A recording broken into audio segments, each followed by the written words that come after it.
Hello, my name is Supple, and I'm going to go over a very brief, unofficial guide introduction to Dragonflight Professions.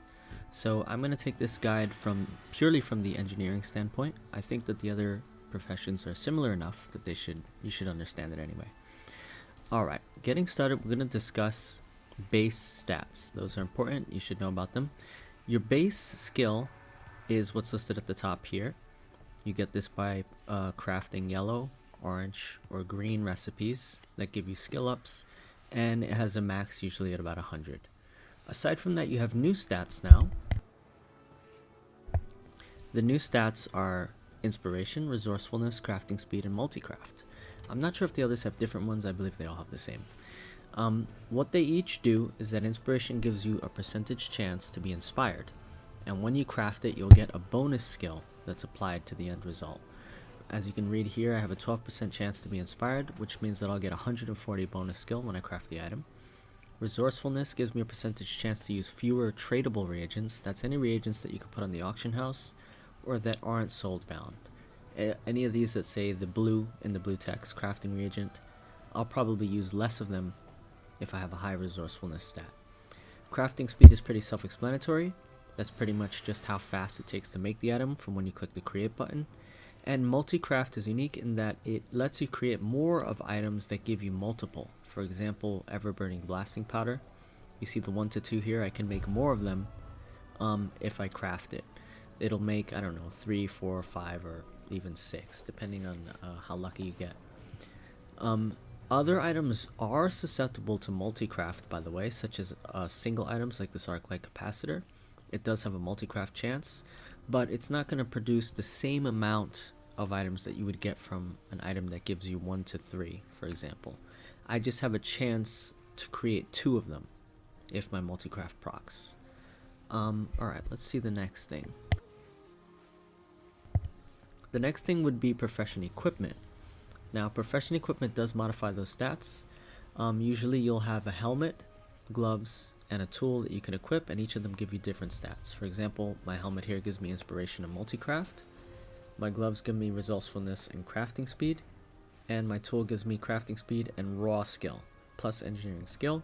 And it has another use there that's not really important right now.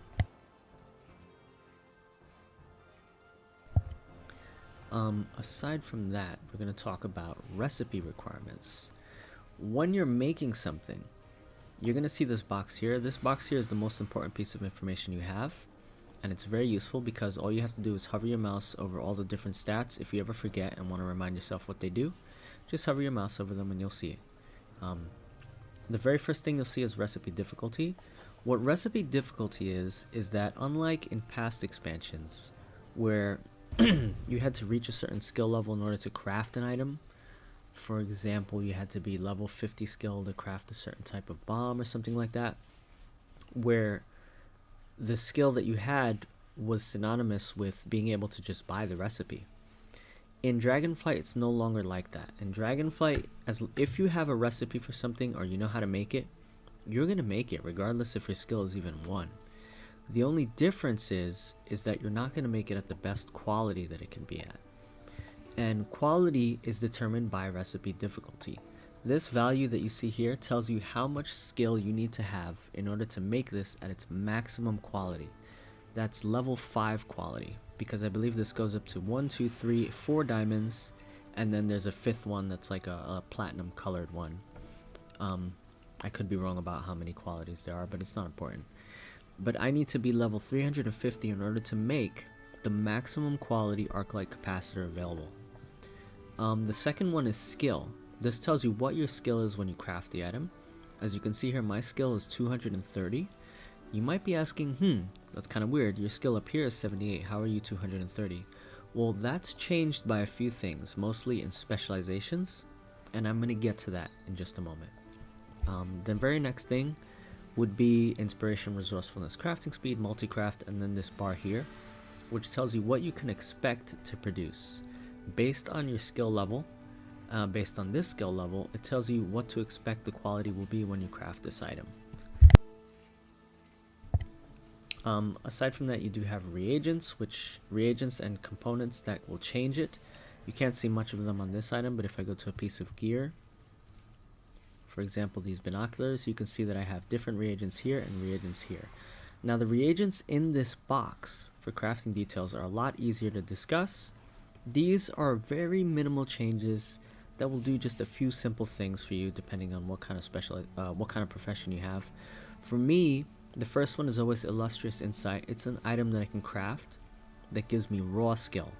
If I were to use this, I would have an extra 30 skill, making it 269, versus if I don't use it, it would just be 239. 269 versus 239. And the second item just gives me, I can make these wires and this overclocker. All three qualities are displayed here, but it's just the two items. And depending which one I use, this one for example makes it 12% more likely to improve at engineering. If this were a green level recipe, I might get a point. And the overclocker gives me more resourcefulness and inspiration, meaning that there's a higher chance that I might get inspired and craft it with the bonus inspiration that's listed here. These reagents are much more impactful, and they're not the same on every item that you can craft, but the power one is usually just increasing the item level of the final product. As you can see, I can preview two of the items, which are Primal Infusion and Concentrated Primal Infusion. If I were to use this one, it would make the recipe difficulty 30 higher, which means it's harder to produce the ultimate quality, but the item would be produced at an item level of 395 to 405. And if I were to use this one, it would be 50 harder, but I would produce a 408 to 418. The next thing is secondary stat. Anytime you have a recipe that has this green text, which you see as a random stat, it could be haste, versatility, mastery, whatever, you can manipulate it by using this item. For me, it's cogwheels. That's what engineers use. And they give you versatility, mastery, critical strike, or haste. But they also increase the difficulty of the recipe by 20, as you can see at the top. And the third one is safety components. I cannot preview them, but for engineers, we can put tinkers on certain things, which will give you invisibility or explosives and so on, and they have a really high chance of malfunctioning. Usually when they malfunction, they'll damage you or they'll cause some sort of adverse effect. And I can make and put safety components that will kind of mitigate that damage and do something else instead. But that's not very important. Aside from that, the very next thing to discuss would be part quality. So when you're crafting something, as you level up in Dragonflight, most of the NPCs are going to tell you if you use higher quality parts, you're going to get a higher quality product. That is technically true, but only technically. So what happens is that when you craft something, you have the choice of using high quality materials, but what each of those high quality materials do, for example, as you can see here, I have level 3 gears selected. If I were to change that to level 2 gears, you'll notice that the skill when I craft this would be 186, but if I were to use level 3 gears, it would be 208. So you get more skill when you craft the item if you're using all high quality materials. That doesn't mean that it's going to craft, instead of a level 2, I'm going to make a level 3, because that boost that you see here is not enough to get me to the 3. If you look at this bar, my line is here at the third box. If I use level 3, it boosts me up to the 4th box, almost the 5th box, but it's not enough to get me over the bump. So I wouldn't even use level 3 gears for this recipe. I would just use the lowest quality that I have, because I'm not getting the next quality that I need from this item. So when you're making a recipe, it's important to look at the materials if you have higher quality materials, and check whether or not it gets you over the bump to the next quality before you craft it. If not, you probably don't want to use high quality parts for it, unless it's a special case and you have to for some reason. Okay, now we're going to discuss specializations. Specializations, when you start out, I believe you have to reach level 25 base skill to get access to the very first tab. And then these other tabs will unlock as you get more and more points. Every 25, it'll be 25, 50, 75, and then 100, and you'll get all 4. The very first one is usually the generalized specializations, and you're always going to start with this main tree, or this main bubble. These outer ones are considered subtrees, and they're going to be different effects. When you unlock the main one, and for each subtree that you unlock, you always get a single immediate benefit. You're not going to see it here because I already got it, but what this bubble would have said before is that I get engineering 10% faster. It's the very first nodule on the gear, and when you unlock it, you always get that first benefit. As you can see here, I'll show you a different tree. I haven't unlocked this one. So you'll see text there that says, on learning this specialization, you'll learn how to create completely safe rockets, which is a set of ammunition, blah, blah, blah, blah, blah. If I were to unlock this, even if I have 0 points in it, I always get that first benefit. So when you unlock subtrees, you want to unlock the ones that give you the benefit that you really want immediately. How do you unlock subtrees? Well, you unlock them by putting points into the main branch or the main bubble. All of these cogs are going to have nodes on them as you put points in, and every point that you put in is going to get you further along these different nodes here, and each of them have a different benefit. As you can see, 5 points gives me a sub-specialization, which means that I unlocked one of them, and then when I got over here, I unlocked another, and when I got over here, I unlocked another. It's the same for all of these tabs. If I were to look at explosives, for example, right here at 10, you earn, at 5, you unlock a sub-specialization, at 15, you unlock a sub, and then at 30, you unlock another one. That's how you unlock all the subtrees in each of these things. Putting points into them is not only for nodes, but also each and every point that you put into any of these trees or subtrees gives you a benefit. For the main tab of engineering, which is optimized efficiency, you can read there that I gain +1 skill to all crafts per points in this specialization. That means I've put 40 points in and I have 40 more skill for anything that's craftable. Remember in recipes where my skill was higher than my base skill? 40 of these points comes from that.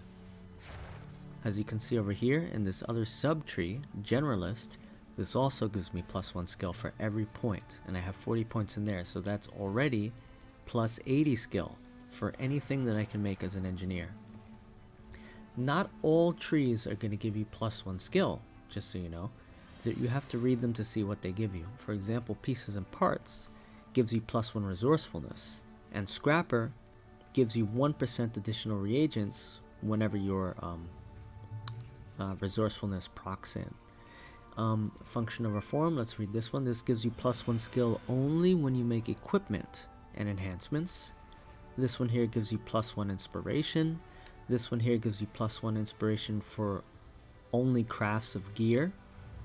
That's important to note which tab you're in and what kind of skill it gives you, because these points that I have, for example, 21 points extra skill, only apply to equipment. And if you go and you look at the equipment skill, my equipment skill is 221, but if I look at parts, it's 180. So keep that in mind. If you want to boost your raw skill, you really want to put all your points into the main tab of your profession. Putting points into the other tabs might give you skill, but it's going to be focused on a single area. So you want to keep that in mind. After that, let's see. Unlocking subtrees we've discussed. Okay. Recipes. Let's talk about recipes really quick. When you first enter professions, there's going to be a lot of stuff that you can't make. Unlike previous expansions where you could just get your skill up and then make everything that there was to make, a lot of recipes are hidden behind specialization points. And you might look at them, if I scroll down here, these are all recipes I don't have, and if you hover your mouse, it'll tell you, requires specialization, function over form, gears for gear 20. If I look at this one here, it requires gears for gear 20. If I look at this one here, mechanical mind inventions. A lot of recipes are learned from specialization versus finding them in the world, buying them on the auction house, and so on and so forth. You want to take your time. You want to click on every tree and subtree, and you want to look at these nodes, and you want to see if any of them give you recipes that you care for. For example, in Scrapper here, there's a node up here that says you learn how to create a Zap Throttle Soul Inhaler. And if you wanted to get the recipe for that item, you'd have to put the points and get to this node. Now, when you're looking at these nodes, some of them are big nodes, like these three. Big yellow diamonds, some of them are tiny yellow diamonds. You want to look at what each of these big diamonds gives you in all the different trees, because it's going to be different for every bubble that you look at. And you want to go down the tree that's important to you. Me as a mage, for example, this bubble right here specializes in the creation of ammunition and scopes for guns. I really don't get a benefit from this. Creating ammunition, endless stack of needles, which is a set of ammunition that will cause bleeds. I mean, 5 skill when you're crafting scopes. None of this is useful to me because I'm not a hunter. So you really want to make sure that you don't just gloss over the details and start putting all your points into something only to realize that most of the nodes aren't giving you anything that can benefit you. And beyond that, the very last thing that, these are just some sort of finisher questions, is that sometimes you're going to have reagents unlocked, like you see here. And then if you go to a different item, reagents are not going to be locked. Now, that might be a little confusing at first. You might be thinking, well, how come I can use Illustrious Insight for this, but I can't use the Illustrious Insight for that? That's because the reagents are locked behind specializations for that particular item. So in Function of Reform, over here, where is it? In Gear, I got the ability to use the Illustrious Insight right here, but it's only when I'm crafting combat equipment. It's not for pieces and parts, so I can use that reagent only for this particular item. And if I were to go here to optimize the efficiency, this is my pieces and parts tree. I have no points into it. See this right here? I can use the Illustrious Insight when I'm crafting reagents. So that's also something important to consider. If you want to specialize in making parts, if you want to specialize in making reagents, if you want to specialize in tinkers, goggles, armor, I mean, whatever it is, you want to read your trees, you want to make sure you understand them, because you cannot refund specialization points. Once you apply them, they're permanent. So pick the tree with the nodes that you like and start specializing early, because it's going to take you a while to max it out, and make sure you're happy with what you have. Aside from that, the very next thing we'll discuss will be gathering professions. Much easier to understand. Like I said earlier, the tip is to hover your mouse over the stats and see what they do. In gathering, it's different stats. You have finesse, deftness, and perception, and you hover your mouse over them to see what they do.